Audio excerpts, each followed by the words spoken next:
Alright, we're back out here today at the shop. We're going to hook the fifth wheel up, take some weight measurements, and try to see how much effect the airbags have on the weight distribution. And just make sure that we're not overloading any of our axles. And hopefully by the end of this I'll actually be able to get the fifth wheel and truck all leveled out. Not that it was too bad off before. But this should help, and also help when I'm towing other things like that dump trailer that I had in my previous video. I'll be using a Intercomp weigh scale, and again, you know, I'm not going to do exacting measurements. Ideally you want to do this on, you know, level concrete surface. This is fairly level here. It's obviously not concrete, but this will give me an idea, and really what I'm looking for is you know, weight differences. This is going to be pretty accurate. Usually the way I like to kind of calibrate and just make sure that I'm close is I know how much I weigh, and if I hop up here and get right on this bed rail, it's within 5 pounds of measuring that additional weight using my weight. Anyway, we're gonna get started here. I've got the Intercomp here. The truck is empty, fully loaded with what I normally take camping. Fifth wheel hitch is in the back, and I have a full tank of gas. And I'll go over the door sticker here. Right now we're at 19,080, or excuse me, 1980. So basically the way you figure that out on your rear axles, the easiest way is to multiply that by 2. I've already checked both sides. Both sides are 1980. That's something you may want to check, or you may not. So that means the truck's fairly well distributed in its state. I think this particular scale, you know, it's in 20-pound increments. So, you know, it's not gonna be exact, but it's gonna be within 20 pounds. Right now the bags are empty, and basically what that means is there's about 8 pounds of air pressure in the bags. And when I get this backed up, I'll actually load the fifth wheel on there to see where I was at before, with basically the equivalent of no bags. And then I'll adjust the air pressure and get the fifth wheel, the full pin weight on the truck. And then I actually need to go around and actually load the fifth wheel. Right now it's empty. I don't have any fuel. I don't have the RZR in there. It's just basically a draw trailer with very little inside. Alright, so we've got it hitched up. And I definitely learned some things. It worked as I expected. Right now I have 100 pounds of pressure in the bags, which is their max pressure. And the reason I'm at 100 is because I'm pretty much just slightly above the pin weight of what this truck could handle. And by slightly I mean like maybe 50 pounds. Let me go grab some numbers here. And again, you know, I'm not taking like super accurate measurements, but what is accurate is the variance between the measurements, not the measurement itself. And that's what I was looking for, about how this is redistributing weight. So obviously if you apply air back here at the rear tire, it is definitely going to put more weight on this rear tire. It's not as bad as I thought. Basically I'm just going to go through what I wrote down. Unloaded, truck unloaded, and unloaded meaning it didn't have a trailer, but it's at its full capacity with me in it, is 2520 in the front, 1980 in the rear. Now that total together per axle is 5040 in the front and 3960 in the rear. And that's with the fifth wheel hitch inside. It's just not hitched up. So now I've got it hitched up, and basically we're looking at that increased the front end to 2840, which is a total of 5680 on the front. The rear was 3080 without air, or I'm sorry, with air, totaling 6160, and before I put the air in, I was at 3040. So per tire, that increased by about 40 pounds of pressure. And here's the difference that it made. Basically, I'm looking at 2120 increase with the trailer, no air. If I add air to the airbags and level out everything, I'm at 2200 pounds. Now I think the spec on this is like 22.5, which means I'm within about 50 pounds, and you know, there may be scale errors, so I'm just going to go ahead and say I'm probably over about 50 pounds. Now for the next thing, one thing that I wanted to check, I should probably check it more often, but I did check the trailer tire pressure, and found out that I was at about 67 psi. Those trailer tires should be at 80. That made a huge difference. So if you're having weird weight issues, or you know, definitely at least once a season, check the trailer tire pressure. I wanted to make sure everything's even. Basically, I'm running 80 psi, the max for this rear tire. I'm running 80 psi in the front when I'm loaded on the Ram 2500. And I know a lot of people don't do that, and they run a lot lower tire pressures. And that's for ride purposes, I guess. The recommended is actually 60-70 on my particular truck. But these tires are rated at 80, that's where you get the max load. So what we know right now, this is probably the max weight that'll be applied to the truck in terms of downward force. Now, I don't have any tanks loaded.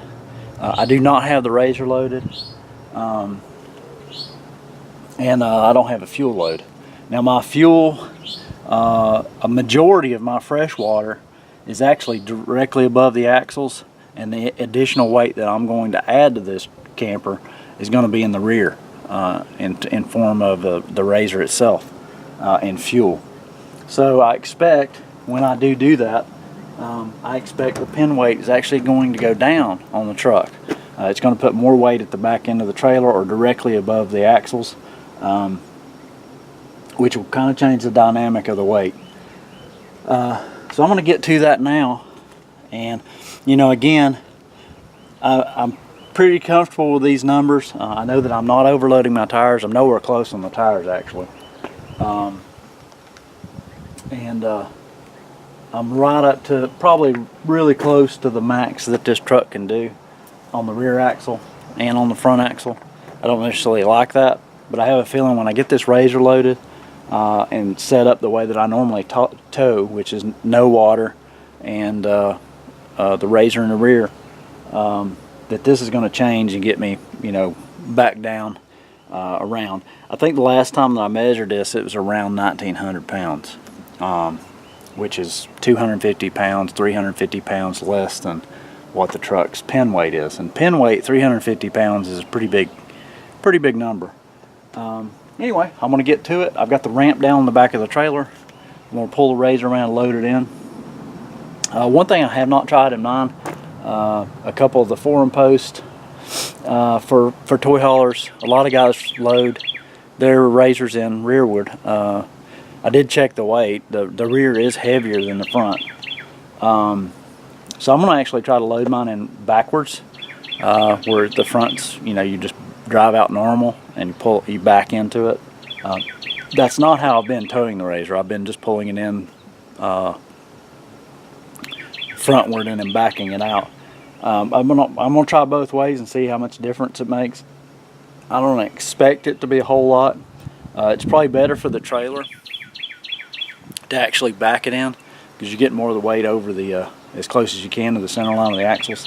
On my particular trailer, the garage really isn't anywhere close to the axles. The axles are kind of in the middle, and I've got a 12'6" garage, close to 13-foot garage, and it doesn't really get up to the axles. But I'm going to see what loading it backwards does do.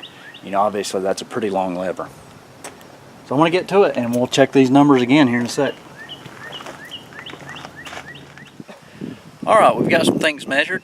I apologize for the wind. I don't know how much that's going to come through on the video, but it's blowing pretty good here. We've got everything loaded. I've tested loading the RZR in frontwards and backwards. It doesn't make a huge impact on the truck weight. I'm sure it's making huge differences on the trailer. But I did end up actually loading it up backwards. And I think I like that better. It does get more even distribution on the trailer tire weights. The trailer comes in attached to the truck at 10,300 pounds, so I'm well underneath what this truck's capable of towing. Again, this is basically, I think this is a 38.5 foot toy hauler. I've measured it, and from the front cap to the back, it's actually 40 feet. So if you need to compare that to yours, I've got a dual axle. The trailer's gross vehicle weight is actually, I'll grab it over here. It's right at 14,000 pounds. So this is pretty comparable to my dump trailer. It's almost it's within 600 pounds of what the dump trailer is. Now keep in mind the dump trailer is a tow behind, and this is a fifth wheel. So the truck weight comes in right now at 11,320 pounds. Trailer is 10,300 pounds. So that's the distribution I currently have, and that's the best number that I came up with. Loading the RZR reversed, in other words backing it in, definitely makes a big difference on the trailer tires. It does not make a huge difference at the truck side. That should provide me with some more stability. The big difference is with the RZR loaded and with a fuel load, I drastically decreased my pin weight down. Right now we're at 5440 on the front axle. The truck's rated at doing 5500, and on the rear axle we're at 5880. The truck's rating is 6010. So I'm definitely under the weight ratings for the truck. You know, I really don't need a message.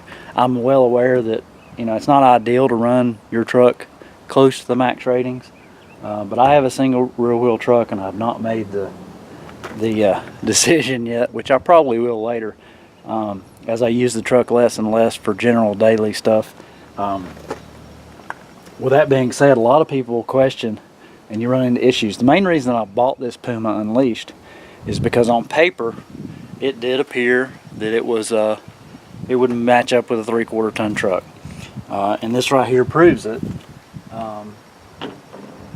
Pretty much everything's underneath weight ratings, with the exception of maybe the gross vehicle weight. I may be going a little over on the truck, but the important thing, as far as, you know, regulations wise and getting a ticket, is to make sure that you're not exceeding your axles and your tires, and both of these numbers I'm below, and this is pretty much a full load. The only exception would be you know, water load. I personally I don't do a whole lot of hauling with it loaded with water. The only exception would be probably Worry Hut, but when I do that, I'm basically loading the water at you know driving it maybe 6 miles, not more than that. I won't know. I'll probably try to weigh this whenever I have water on it. I expect the pin weight to increase just a little bit, but again, most of my water load is going to go straight to the trailer axles. If you were interested in what I ended up here, I had considered actually moving this pin box up or down, depending on where the airbags came out. Now, right now, I'm really happy. The truck is basically dead on level with a slot. The rear end's maybe pitched up a degree, and where the pin box was at before, I'm fairly level, and I've got a lot of clearance. I've got 9.5 inches of clearance to this lower beam. I think the minimum that you really want to see is 6. I really like having 9 because I take this thing, you know, on non-level gravel roads, a few times a year. So I want the maximum clearance so I don't end up with any bed interference. And having 9.5 inches, you definitely have a lot of room to maneuver around off camber terrain and stuff like that. So I'm not going to mess with that or change it. I could probably get a little bit better numbers if I did move that pin box. And you know, this is after an airbag install, and the main reason for installing the airbags is being able to level things out. It does seem, especially when you have the trailer loaded, that if you don't have the airbags, it does pitch more weight onto the truck.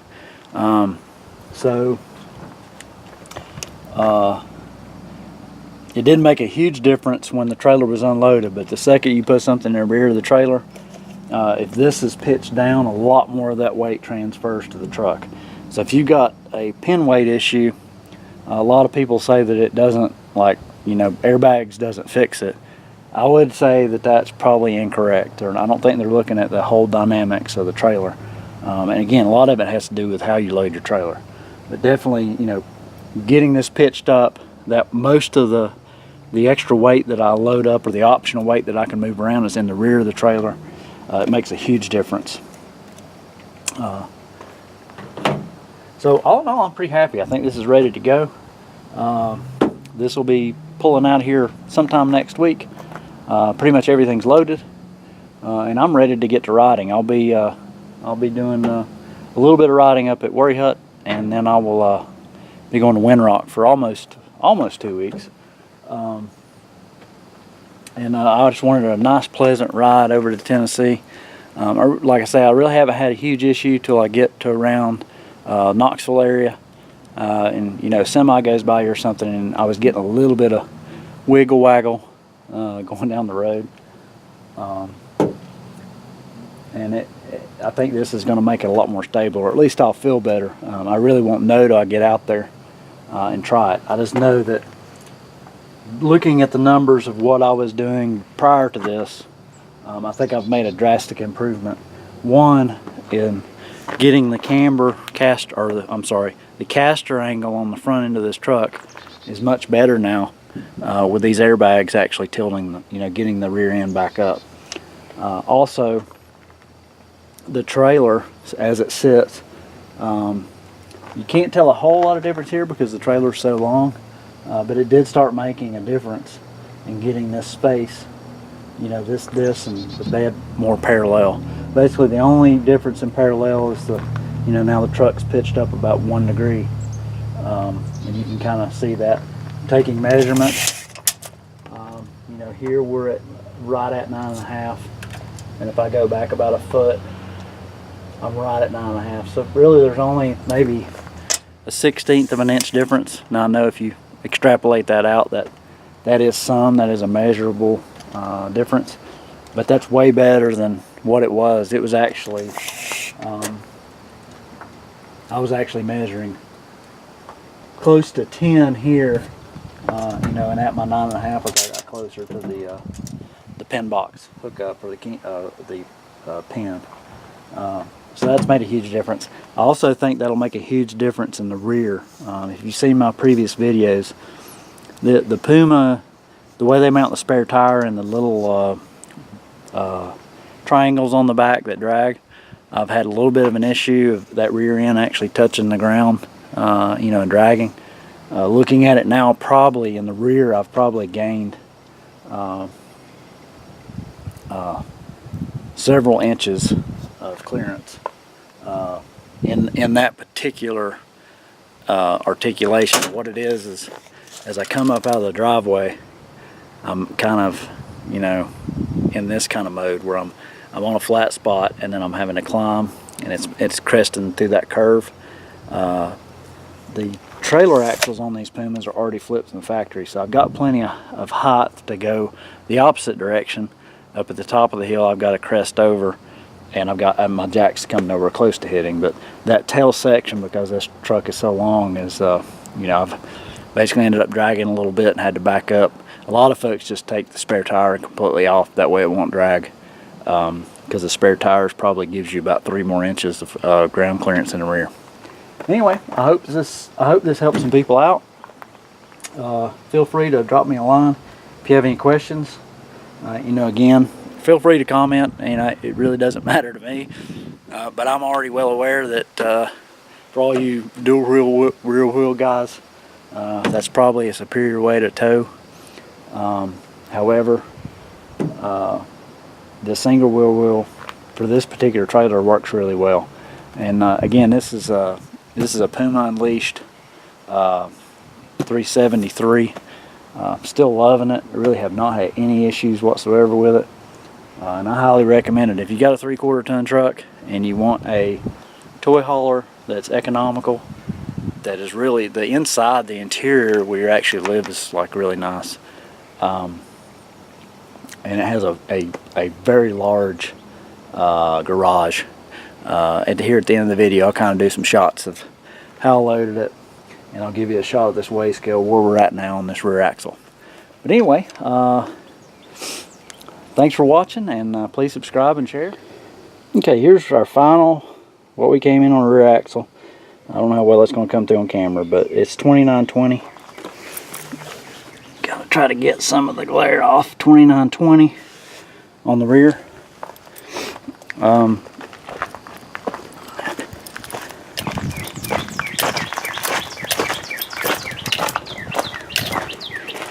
Here's the fuel station I was talking about. It's pretty much right at the rear of the toy hauler. These are these triangles. This one's bent, the other one's bent, but you can see how much that rear tire hangs down. This upper part really doesn't drag, but right at the back it's kind of hanging down below the frame just a little bit. But I'm going to stand back and kind of give you an idea of how much better that looks. It's pretty much dead level. So I think that's going to help quite a bit. And a lot of it has to do with your speed and the actual suspension compression, which with the airbags on the truck, that's going to change just a little bit. Okay, we'll look in the garage here. I think it'll be bright enough in here to see, but basically I've got the RZR loaded in reverse, and there's tons of room in this garage. I've got probably, I don't know, 3 feet up in front there. I don't know if you can tell. Plenty of clearance for the beds, even with the antenna. And I've got some room back here. I could actually pull it even further back if I wanted to change the weight a little bit more, but this is where I feel comfortable. I've got plenty of room between that and the last door. But anyway, just some bonus footage of where we ended up here. Thanks for watching. We'll see you on the next one.